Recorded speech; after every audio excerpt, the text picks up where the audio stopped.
Hola amigos a Punto Positivo, bienvenidos a otra edición de este programa que busca resaltar lo mejor que tiene nuestro país. En esta ocasión estaremos conversando con Ricardo del Búfalo.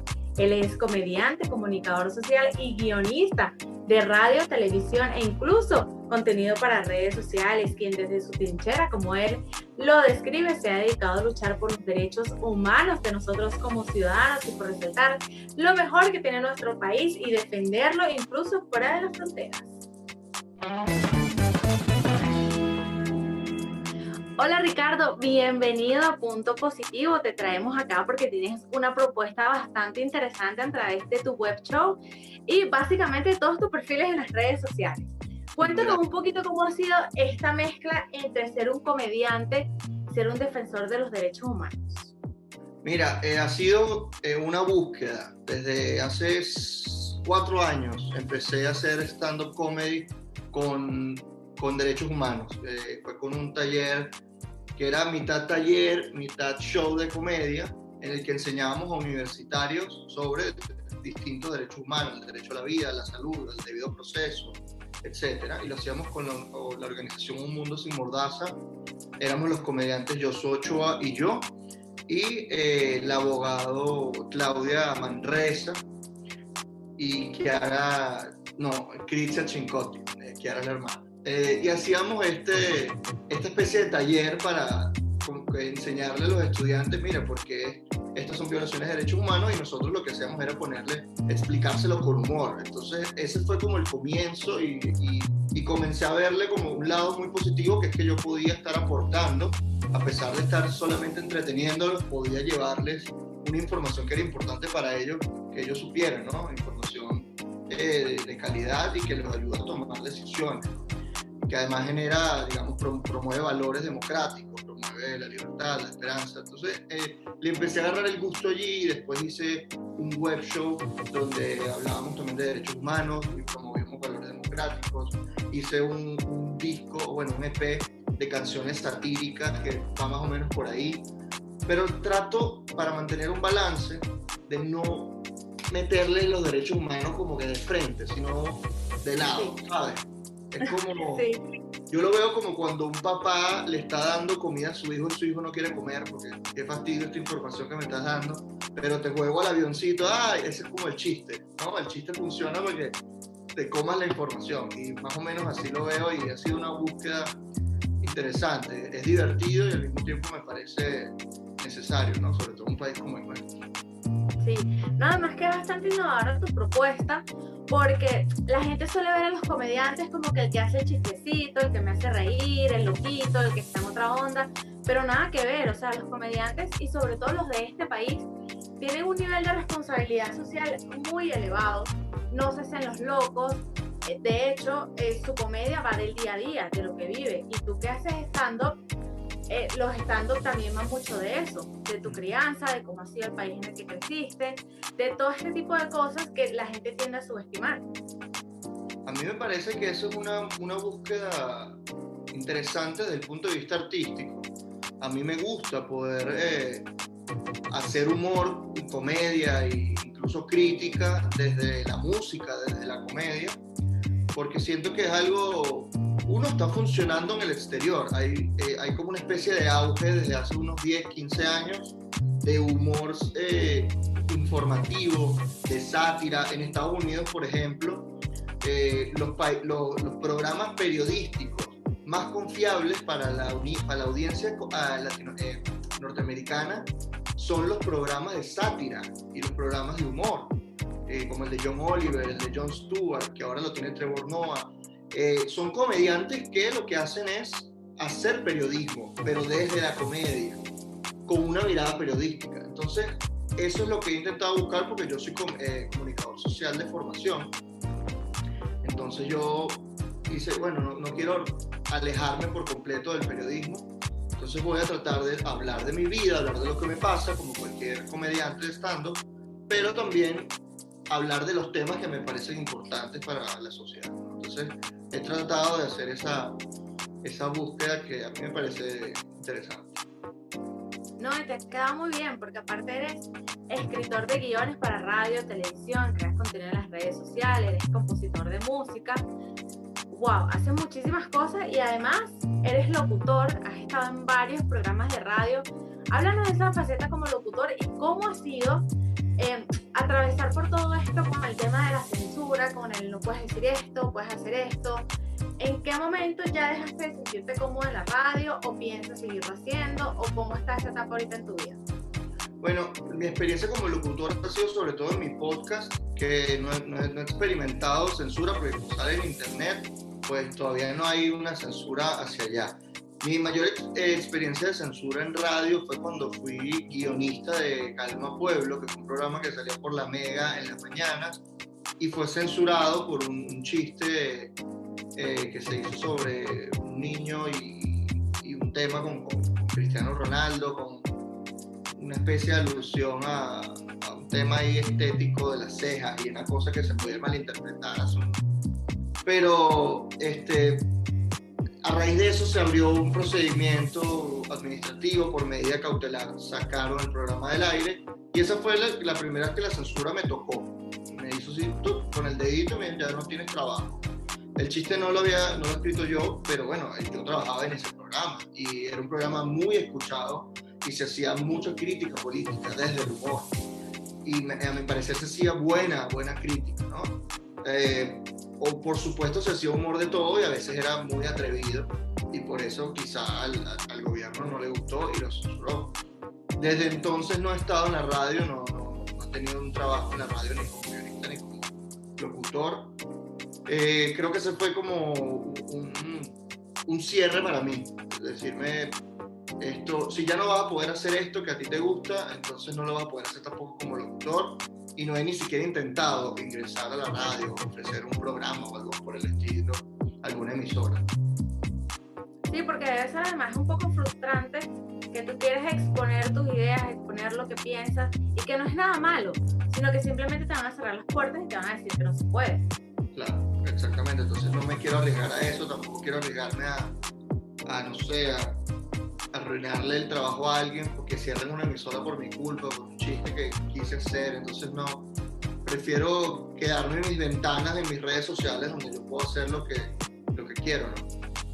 Tienes muchísima más libertad y hablando de tus redes sociales, háblanos un poquito de tu web show que es bastante interesante porque no es común para nada ver un comediante entrevistando a un economista, un analista político, a muchísimas personas que tienen que ver de alguna manera con la política que rodea tanto este país.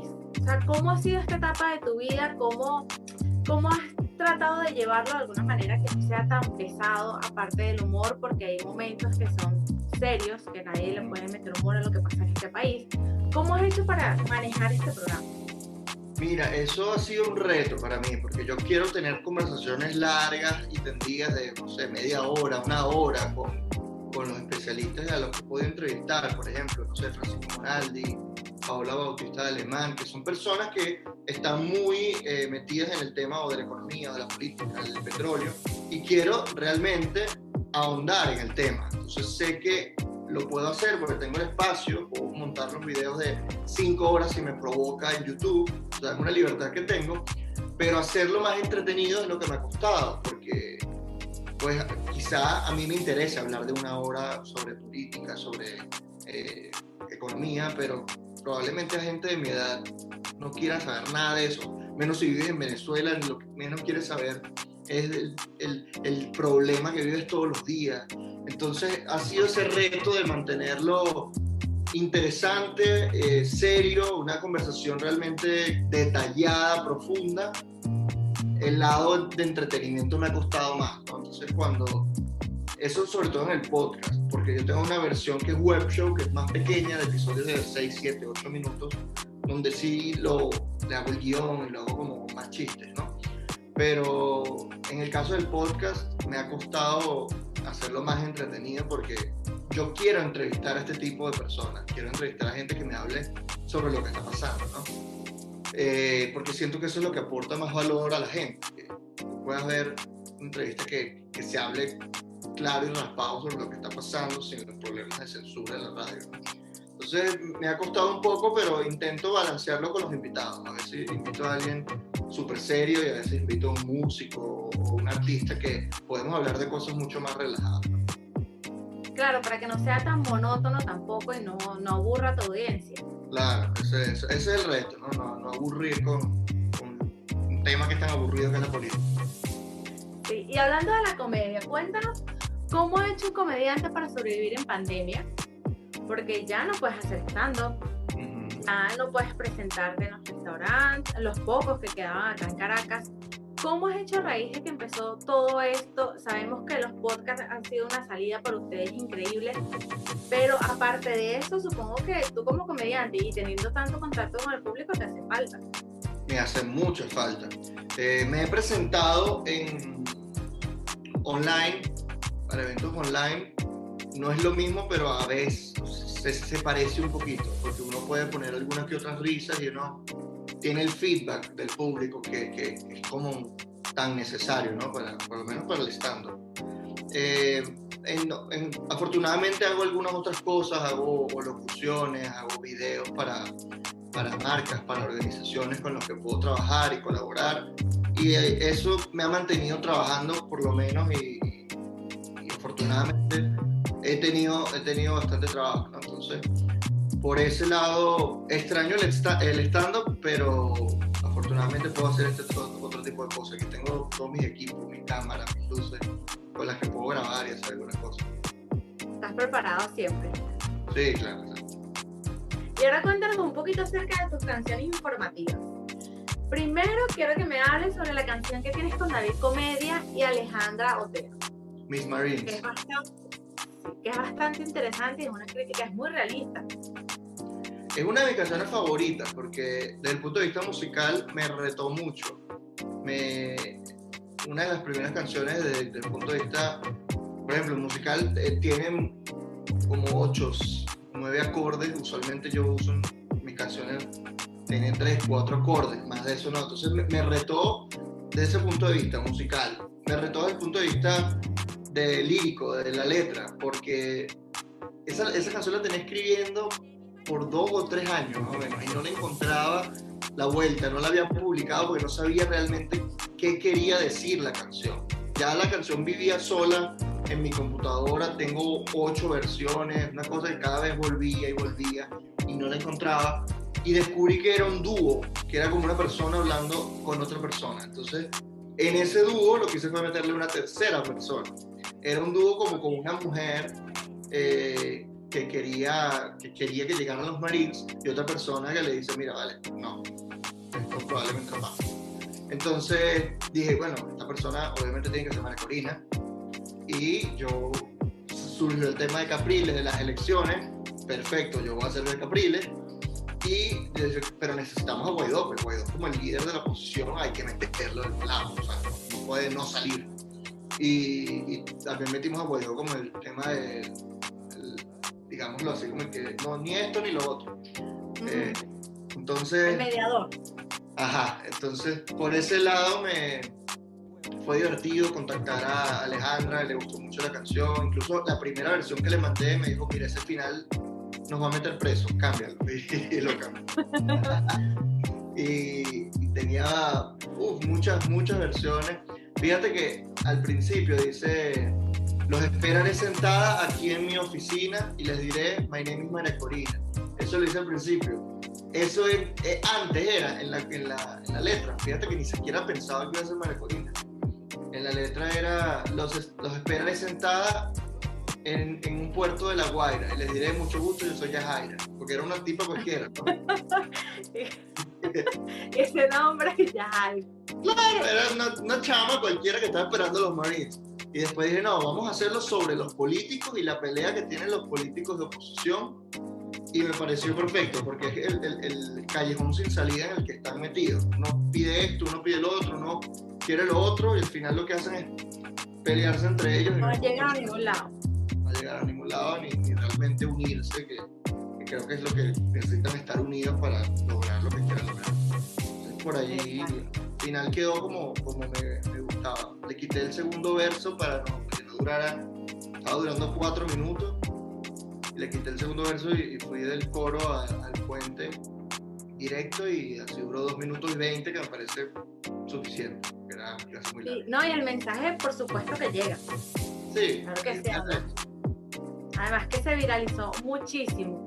Y otra canción muy interesante que se ha viralizado también es la que le escribiste a la alcaldesa de Bogotá, Claudia López, luego de que dijo que los venezolanos le tenían hecha la vida cuadritos. Sí.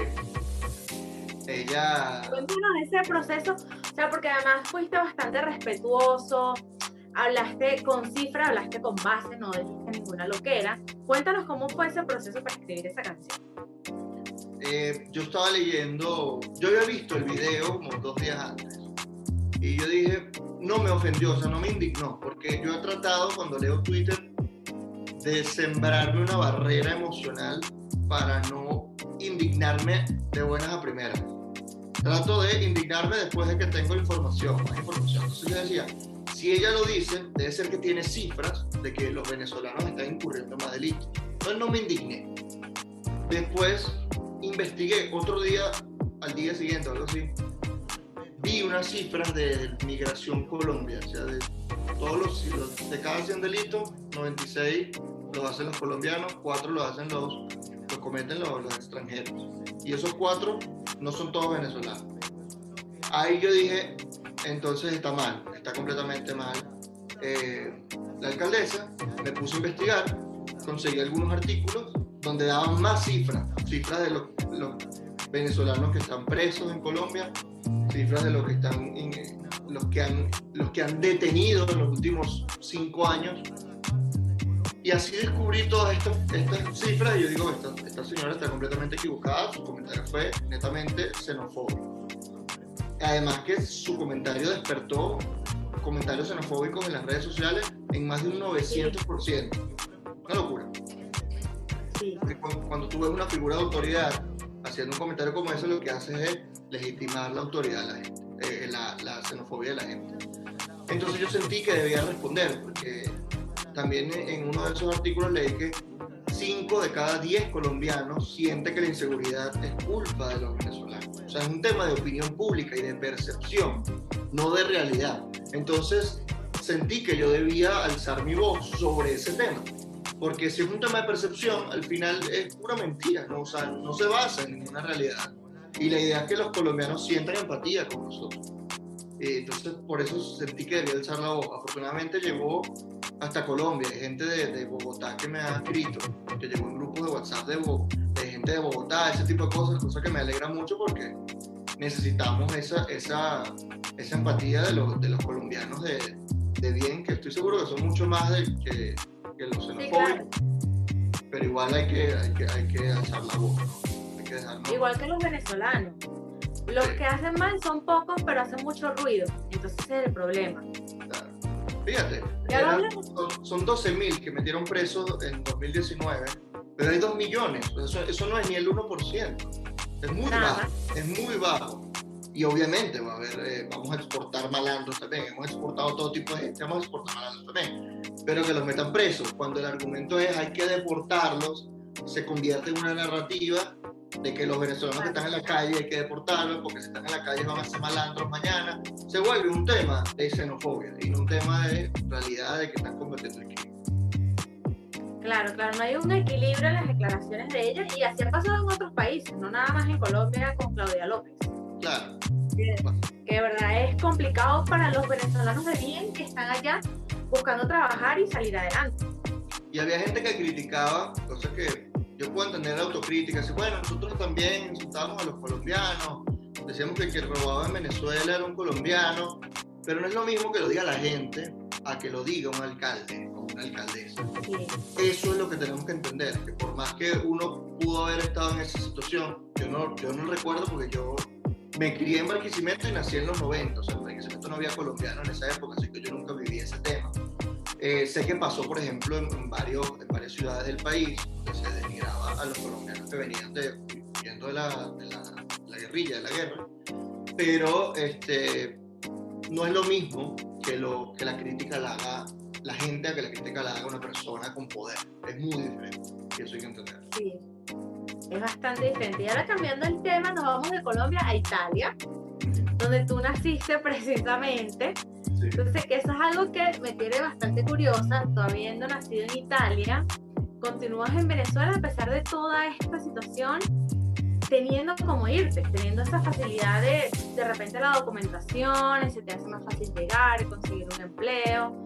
¿Por qué continúas acá? Y no es solamente que continúas acá siendo uno más, una estadística más de los venezolanos, sino que continúas acá y trabajando por el bien de Venezuela y defendiendo a los venezolanos. Porque yo, una de las cosas por las cuales yo me hice comediante, me hice comunicador social, fue para sumar desde mi trinchera, desde mi voz, hacia la construcción del país. Yo decido ser comediante cuando escucho, cuando leo y cuando veo a Laureano Márquez en vivo, un show, y yo digo, yo quiero hacer esto, yo quiero construir mediante la educación o mediante el entretenimiento o la mezcla de ambas, que es lo que llaman ahorita el edutainment. Mediante esto puedo construir, promover valores importantes para la democracia, promover el tejido social que se mejore de tanta destrucción que ha habido en los últimos años. A mí me cuesta irme. Yo nací en Italia, pero yo soy venezolano. Soy 100% venezolano. Mi familia paterna es italiana. Mis nonos vinieron después de la Segunda Guerra Mundial. Hicieron vida en Barquisimeto. Mi nona vivió más tiempo. Mi nono también en Venezuela que en Italia. Y llegó a querer más a este país incluso, porque lo recibieron con las puertas abiertas. Y de alguna manera ese amor, a pesar de que ellos eran italianos, me lo transmitieron mis nonos, me lo transmitió mi abuelo, que en paz descanse también, que era un guaro que comía suero con arepa, con aguacate, con caraotas, todo mezclado. O sea, ese tipo de cultura, eso desde la gastronomía, desde los valores, desde la manera de relacionarse con la gente. Mi abuelo era un echador de broma. Yo hasta tengo un chiste de él en mi stand-up, de que él siempre tenía un chiste en la mano para hacer reír a la gente. Mi abuelo paterno también tenía muchas salidas graciosas. Me dicen que era muy ingenioso. Yo no lo recuerdo, él se murió cuando yo era muy chiquito. Pero todo eso me hace querer mucho a este país, querer mucho la manera de ser de nosotros, nuestra cultura. Siento que tenemos mucho para dar, siento que podemos ser felices en nuestro país. Y buscar esa felicidad para mí es como una misión, es una especie Es tu de misión de vida ahorita. sí, es mi lucha, es lo que quiero hacer, lo que me hace feliz, es lo que me hace feliz. Claro que sí. Muchísimas gracias por concedernos esta entrevista, Ricardo, y por esta conversación tan grata y te felicitamos desde acá de Punto de Corte.